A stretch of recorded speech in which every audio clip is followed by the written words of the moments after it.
Hey there, Regina Andler here, and it is time for Coffee with Regina. And today I have my friend Raja Vaidya. Did I Close, pronounce it right? Vaidya. Was it Close enough. close? Yes, thank you. Yeah, All thank you, right. Regina. I am so happy to have Raja here today because I've been chatting with him lately, and this guy is just amazingly incredible. Let me just give you the bio, and then we're just going to get right into things because Mm, Raja is this guy. He is someone who brings a mix of science, heart, and high energy into every room he steps into. He helps companies and entrepreneurs create workplaces where everyone feels included and able to do their best work. He's a scientist turned keynote speaker, and he's a grandmaster black belt. He's a coach who teaches leaders to support team members with both visible and invisible challenges. We're going to talk about that. And mhm. he's done so much stuff. He's spent 26 years in cancer research and more than 40 years teaching his mind shift method. I could read all of this. But I really want to point out he's also a 3-time TEDx speaker, and he's an amazing singer. So help me welcome Raja to Coffee with Regina. Thank you for being here. Thank you so much, Regina. And you got to ring the victory bell for being here and being amazing. I mean, thank you so much. And by the way, Regina was a great guest on my show just 2 weeks ago, and we decided, we just had so much fun. We just had to do it again. So thank you so much for inviting me to yours. I am so happy to have you here because what we said before we came on air here was that Yeah. we could talk for hours. Oh yeah, There's easily. just so much stuff that we could talk about, right? Yep. But for this group here, and I have a lot of coaches, consultants, entrepreneurs in our audience, and one of their biggest things is they want to get in front of more people, and yet they're not Yeah. too keen on getting up and actually speaking. So even Right. I even have a client who literally we're doing tests back and forth on Zoom because she's just scared to death just to show up on Zoom and speak, let alone show up Mhm. on a stage or any place else. And I know that you had some challenges. You call them invisible Oh boy. disabilities. And Yeah. just tell us a Uh, little bit about your journey. Sure, certainly. So, uh, last year's TED Talk was called "How to Speak When You Can't Talk," and I really talk about my journey of growing up. I have a I have a lifelong stutter that I still face every day. So for me, in my mind, I'm thinking I fail every day, every hour, every day, every minute, and speaking fluently. And yet, it wasn't until I finally let go the shame of it that I finally found my voice. And to tell you a bit about that, I'm an immigrant. I was born in Bombay, India. So public service announcements: Indians are people born in India, not the people that live in teepees. Those are Native Americans.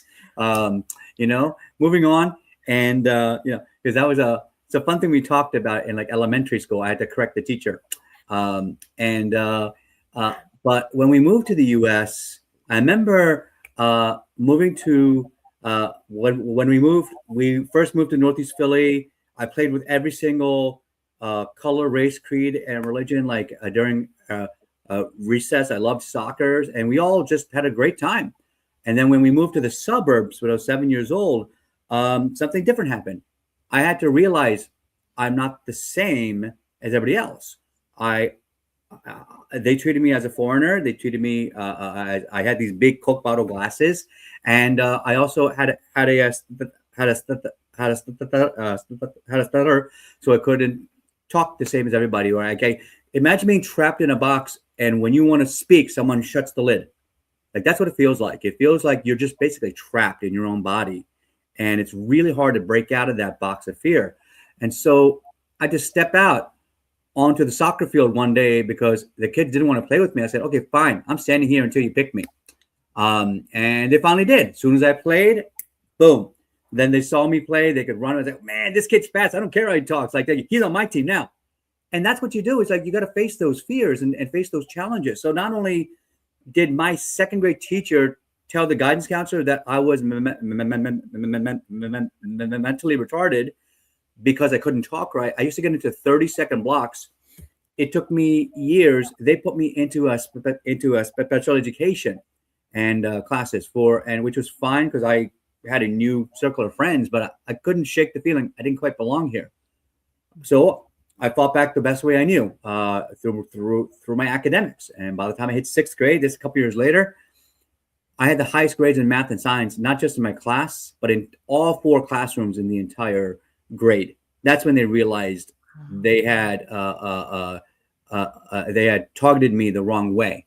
I got into all the advanced classes after that. Then I got into the gifted program, and it's not and I don't say any of this to brag. I have no ego about it. It's about to show that we all believe something more about ourselves, and that's why my tagline after every show, every coaching, every podcast is, "Don't fake it till you make it. Believe it and become it."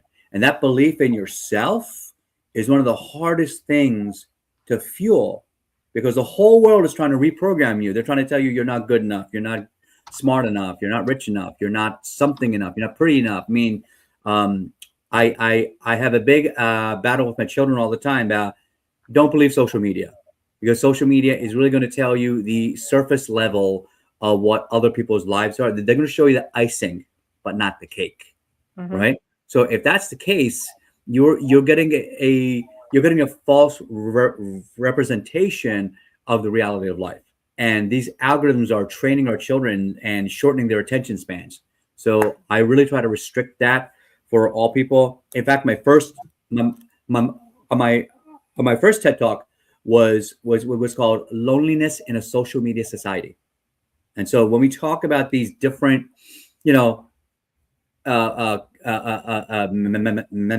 metrics, like people say, "Oh, I got 5,000 friends on Facebook. I got 10,000 friends on YouTube."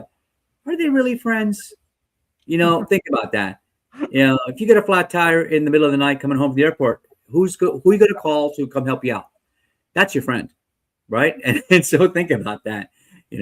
When you lose a job, break up with a girlfriend, boyfriend, partner, whose shoulder do you lean on? That's your friend. Who can you open up to? And for some people, if it is social media, I got to tell you, find those real friends in your lives, because that's when you will feel fulfilled. And so that takes me back to these internal challenges, and what I like to reframe invisible disabilities as actually invisible superpowers for people. Because whether you have a speech challenge like me, you're hearing or sight impaired, if you're in a wheelchair, if you have a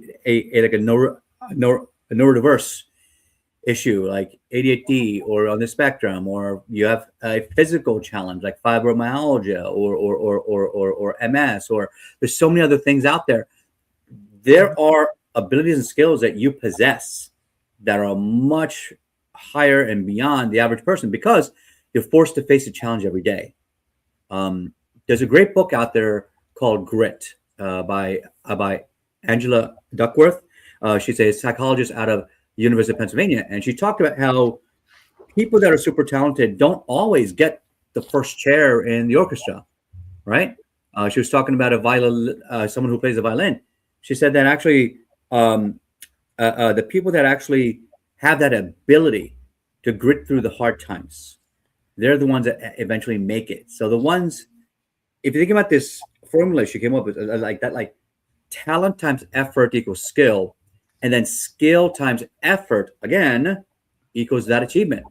So your effort counts twice. How much you care, how much you try, how much you don't give up. It matters in everything you do.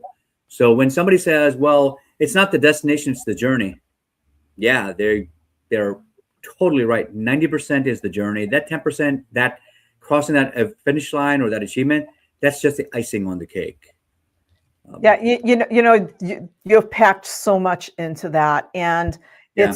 it's amazing. There are so many people out there, and one of the things that I really want to point out is that you chose to not be a victim, because I mean, who is more brutal than a bunch of kids making fun of you because of something that you're you're a foreigner, you have a stutter, or it could be whatever. I had the same issue when I moved from New York to Massachusetts when I was 7 years old. I felt completely left out and ostracized because I wasn't with the rest of the kids that all grew up together. And Yeah. so I was the Mhm. I was the outsider, right? But I Yep. chose to blend in and do that. But a lot of kids, a lot of people don't, and it's those limiting beliefs that then come into Mhm. our adulthood, right? Yep. And they might Mhm. be holding you back in your business because you're wondering, well, why can't I make those connections? Why aren't I doing this? Because you've got this thing in your head that, well, I'm not supposed to speak. If I speak, people will laugh at me.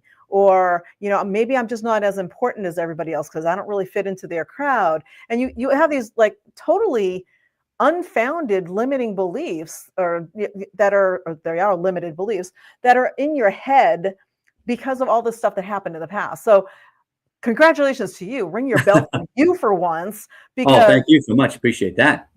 because you stepped up. You said, you know what? I'm going to go stand on the soccer field until they pick me. I'm going Yeah. to go blend in. I'm going to go do this, and I'm going to go show them. I'm going to go get A's in math and science and show them, no, no, no, no, no. Stop trying to judge me for what you think you see, That's right. because It's that is not perception. me. Hmm. Yeah. And that's a great point. And everybody out there, by the way, your life is a perception of your reality. Mhm. So part of what I do with my consulting and coaching business is that I talk to executives who have this imposter syndrome, and I help them to enhance their executive presence. Now, how can a guy with a speech problem teach executive presence? It's simple. Communication is so much more than the words that come out of your mouth. And if you can hear me, you can feel me, you can feel my energy coming through the screen when I talk about things. And now I put on my keynote speaking voice, and now what I adjust to the tone and the pacing of the audience, now they're connecting with me. And when I get up on stage, I break them out of their average by belting out a song. This is the moment, this is the day when I send all my doubts and demons on their way. And Love they it. see, and they see that there is more than meets the eye. And that's their first clue that, whoa, this is not going to be some motivational rah rah training. It's not. It's really not. This is about strategic use of real psychological skills and strategies that connect you with an audience and improve not just your confidence, but your internal self esteem. And that's really the key, is that a lot of us feel that you get that imposter syndrome, you get the title, you start getting a promotion, all of a sudden, wow, who am I to be telling these people that have more experience than me what to do? Who am I to be telling them what's the budget? Who am I to be telling the vice president of the company what do you think we should do out of these three options? Oh, I just got here. I don't think I should comment. I feel, you know. Here's the thing. Michelangelo said this about the statue of David, is that he built this incredible 17-foot statue out of 6 tons of white marble. And when he was asked, how did he create this thing? He said, I didn't create anything. I found the greatness within and removed the excess. And that's what I do for people, is like, I didn't know I had greatness in me until I finally let go of the shame, let go of my imposter syndrome, and finally started to stand up to the bullies that would take advantage of my of of of, of, of my speech challenges. Like, imagine this: has anybody out there had a boss or a coworker, anybody at your company, take credit for your work, and then they get the promotion? Yeah. Guess Mhm. what? Guess what happened to me? As so, I started karate, so I didn't have to talk. I started singing, so I didn't have to talk. I started cancer research, so I didn't have to talk. I could hide in the lab, and I could just, do the work, do really good work, and someone else then would present it. Problem was, at my last company when I worked at Johnson and Johnson, over 10 years, we were actually part of a company called Immunicon that got bought out. So then we became J&J employees. So then we got put on the bottom rung of the ladder. So we had to prove ourselves. Pardon me. And so as a result, every single manager that I did, I went above and beyond the exit. I did my work, plus I helped other people in the lab. I helped train the interns, the summer students. I helped coach other people on the teams on techniques and procedures. I implemented new machines and new automations. I sped up our processes. So people love me. They're like, oh, wow, Raja's so great. He's such a great scientist. And somebody else would present my work. This happened 6 times in a row. 6 different supervisors, managers would present my work. They would acknowledge me, but they would get the promotion. I didn't. And the last one left my name off the slide deck. That one hurt the most. Wow. Well, that's my origin story. Sometimes things happen to us. Sometimes they happen for us. So I decided to do a pivot. My parents taught me well. So I said, all right, I'm going to forgive, but I'm not going to forget. And I started thinking, why is this happening again? What is the pattern? What's going on? And what can I do to change it? Well, I started thinking, you know what? It's everybody thinks I can't talk in front of groups. And that's what I believe too. So I said, how can I change that? Well, I started reading books on personal development. I started everything I could find about confidence and leadership, and started to go to seminars and webinars. And then I joined Toastmasters, and I started to really force myself to practice speaking in front of groups of people getting evaluated. And I realized, oh my God, the words are only about 7% of what you're saying. The majority of it is body language and tone. And I thought, wait a second, body language, I know karate. I know body language. Wait, and tone, that's basically singing. So basically, I got the 2 other parts of it. So I got 93% of it handled. So I'm not going to worry about the 7% anymore. And all of a sudden, everything changed. So I flipped my fear to my superpower, right? Guys, you get me? So now, because I finally faced my fear, the real fear, and there's a great book out there by Brian Tracy called Eat the Frog. Mm-hmm. What that means is one of my favorites. Hardest thing possible, because that's probably the thing you need to grow the most too. Think about it. If you don't like doing push-ups, well, you probably need to do push-ups to get stronger and get over that. Oh, I don't want to give the presentation for the whole team meeting next month in front of the vice president of the company. Well, maybe you should try it and get trained on it. And just being there, just putting in the effort, it counts. It matters. People see that. So it's not only about reaching the finish line. It's about people see the effort. People see the work you put in. And if you do that, it will make the difference. And, Robert Frost always said, I took the road less traveled, and that made all the difference. And that is so true. And I have a little story for you that I haven't shared with you yet. The very first time I went on Zoom. So I'm one of those people that I actually have no problem getting up on a stage. I actually love getting up on a stage, which is like one of the biggest fears that most people have. Yep. However, there's a however in there. Okay. As soon as you put a camera on me, yeah, I would freeze. And so the very, very first time I ever did a Zoom meeting, which I purposefully started a program where I had to speak to the group. And the very first time I got up, it was called Autumn Ascent Weekly at the time. And now that's actually the name of my LinkedIn articles. But now it was called, I just repurposed that. but it was called Autumn Ascent Weekly. And I got up, and what I did was I had an audience, and they would come in, and it was kind of like the quote of the week and some kind of inspiration for the week. And I had a bunch of people who subscribed, and I got on the very first time, and I had so many people that were supporting me. So there's tons of people on this call. I get on the screen, and I start just doing my thing. Mm-hmm. And when I get done, and I know one of my very good friends was on the call. When I got done, I immediately called him, and I was like, what did I say? Did that come out okay? Did that sound okay? Did I sound like an idiot? Because I'm still shaking in my chair. I have no idea what I said. Right. I literally, because I was so nervous, he goes, Regina, he goes, it was awesome. He goes, it made sense. It was useful. It was helpful. Everybody loved it. And you sounded like you were completely calm and confident. I was like, okay, good, because I'm still shaking. I was scared to death. But it's that facing your fears, right? It's like, Yep.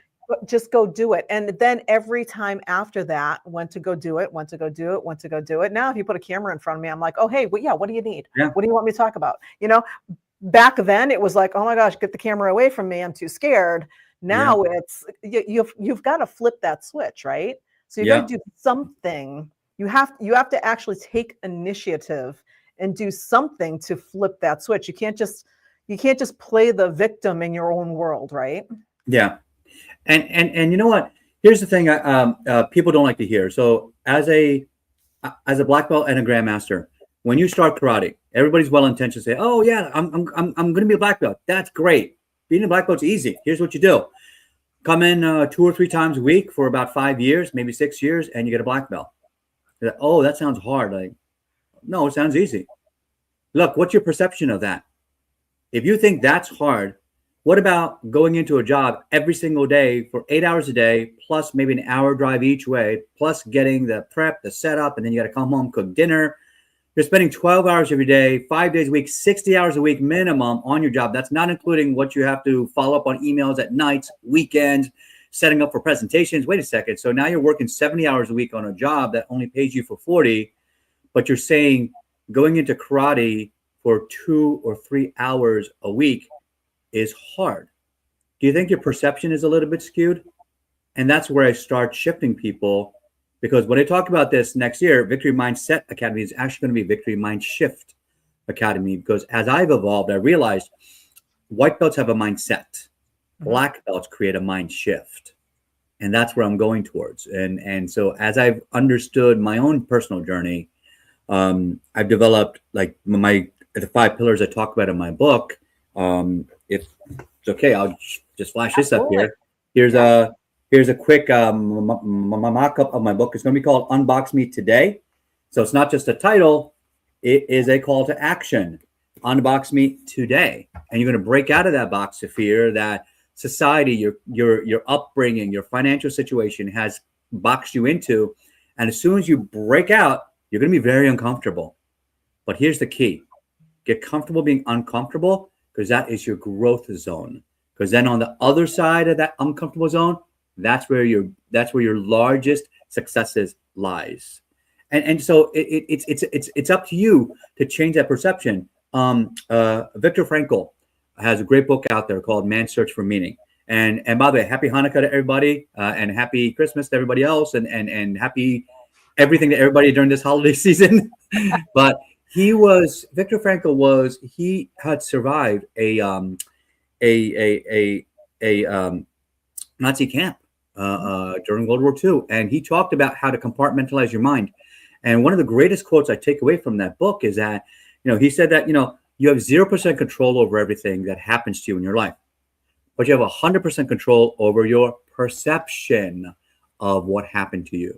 Mm-hmm. So I used to get upset, after you get laid off from a job, or maybe you break up with a girlfriend when you're younger or something, I have a fight with my wife. We've been married 23 years, so we fight a lot, and then we make up a lot. That's the best part. But I used to think, man, it's not fair. Life is unfair. All these things happen to you. And then until you realize, you know what, maybe that's the universe's way or God's way, or like whatever you believe in, it is guiding you towards where you need to be. Because if you don't feel appreciated and value in your current location, means you're in the wrong place. There's nothing wrong with you. And that's the thing I realized the most, is that, wait a second, I'm not broken. Why should I be ashamed of who I am? And over time, I've come to realize, holy crap, my challenge is actually my gift. That's my superpower. If I had not done that, I would not have taken karate to stop the bullies. I would not have become a world champion. I would not, at 18 years old, qualified for the Olympic team. Yes, real story. I would not have gone into the Black Belt Hall of Fame. Singing, I would not have been able to sing in the choir as a bass section leader, doing solos and spreading music and cheer to everybody. Last night, we just went to our 6th or 7th senior center to provide holiday music for the seniors that can't leave those segments. I do that out of just the joy of music. And so I love that. I love that I get to share these now what are now my superpowers because of what was a challenge. It helped me grow in a way that I had never thought possible. Think about it this way. Um, take a lump of coal. And some of you for the holidays might be getting a lump of coal in your sock, right? But instead, let's figure out this way: pressure and time. They say that if that lump of coal gets too much pressure over too short a time, it's going to crumble to dust, right? But what if we apply the right heat, the right amount of pressure, and give it some time?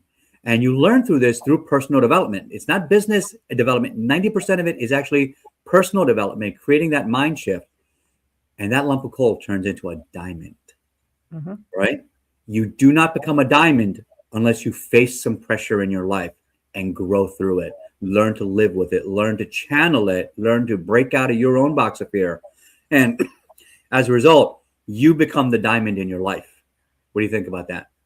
That is amazing. I love that analogy. It's so spot on. And you are right. It is 90% personal development, for your success. It's, yes, you need your knowledge, you need to know what you do, but you have to have that right mindset. Now, believe it or not, we are almost out of time. Oh my goodness, Oh, right? too much fun. We could, I'm telling you, we could talk for hours and provide so much massive value for hours. And I also understand that you have a weekly speaker confidence mastermind thingy coming up. So tell us a little bit about that. Certainly. So I do a weekly mastermind where we work on executive communication skills. Not only that, we talk about how to become an entrepreneur. We talk about using the right AI tools, not 1,000 of them, because it's just too much. It's overkill. But since that is a paid group, I'm going to give your watchers right here a 30-day gold pass to come out and try it out for free, completely free. Come try it for 4 weeks. And if you love it, continue. And if you don't, no problem. We are all friends. And but just take that knowledge and pay it forward. And I truly believe in that paid forward philosophy. And this is why I do this. And you will learn so much about what it takes to become a business owner and what it takes to be an owner of your own life. I'm going to go back to another book, Extreme Ownership, by two Navy SEALs, Jocko Willink and Leif Babin. They talk about whatever happens in your life, you are the owner of your choices and your decisions. And once you start to realize, you know what, I could have done more. Ask yourself the red cheek question: was that really my best? And a lot of people say, come on, you got to be honest with yourself. Was that really your best? And if it wasn't, you have no one to blame but yourself. And that's when I realized, holy crap, I have so much more potential that I was holding myself back. Now I know what to do. Now I'm unleashed. The linchpin has been released. And now, like a storm of bulls in Spain, I'm coming out and I'm powerful. And every single one of us out there is powerful inside. And I help to release that greatness. And we were talking about also, if there's time, I'm actually doing a workshop coming up very shortly in a few days. So if you want to join that and start to create that powerful end of year mind shift transformation to launch your 2026 stronger, better, faster, it's your opportunity. And make sure you use the coupon code, because like Regina twisted my arm. I said, okay, fine. I'll give your listeners a discount code. You get half off by using Mindshift 50. Make sure you use that, all caps Mindshift and the number 50.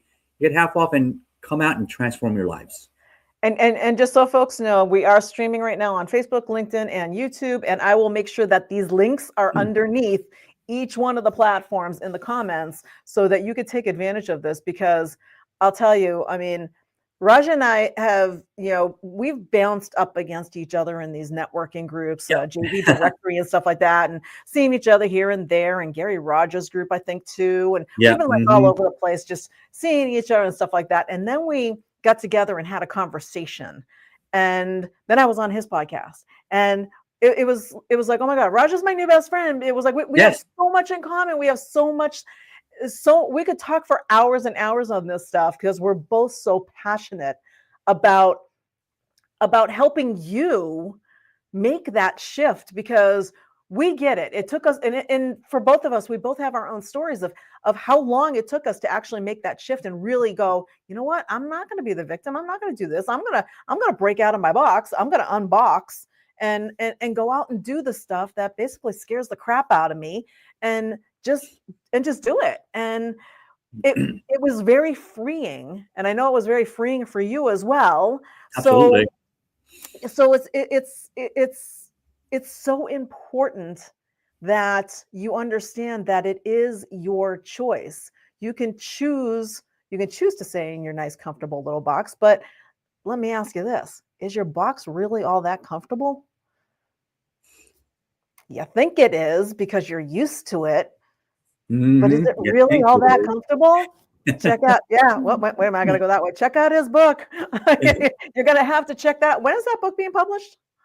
We were supposed to do it this quarter, but with everything, we're trying to hit the show to 500 interviews by the end of the year in 3 years. So I finally overcame my fear. So we're focusing on the show first. It's going to come out in probably Q1 of 2026. So definitely look for it. It's called Unbox Me Today.